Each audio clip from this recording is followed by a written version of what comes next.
Hallelujah, praise the lord. मसीह में आप सबकी सलामती हो। तो आज मॉर्निंग में कलाम मुकद्दस में से जो वर्ड्स मैं आपके साथ शेयर करूंगी वो ज़बूर 118 और उसकी 17 आयत में से है।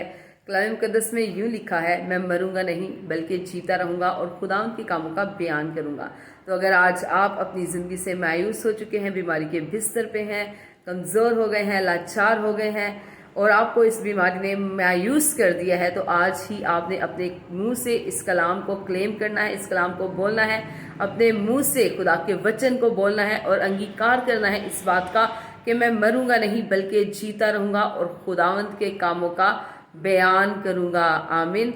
तो यकीनन मेरा ईमान है कि जब आप खुदावंद के इस पाक कलाम को अपनी ज़िंदगी पे डिक्लेयर करेंगे, क्लेम करेंगे, तो खुदावंद आपकी ज़िंदगी में काम करेगा और आपको बीमारी के बिस्तर से उठा खड़ा करेगा, क्योंकि आपने खुदावंद से कहा है कि मैं मरूंगा नहीं बल्कि जीता रहूंगा और खुदावंद के बड़े कामों का बयान करूंगा। तो आपने अपने मुंह से खुदावंद के कामों का बयान करते रहना है, क्योंकि उसने हमारे लिए बहुत बड़े बड़े काम किए हैं। आमीन।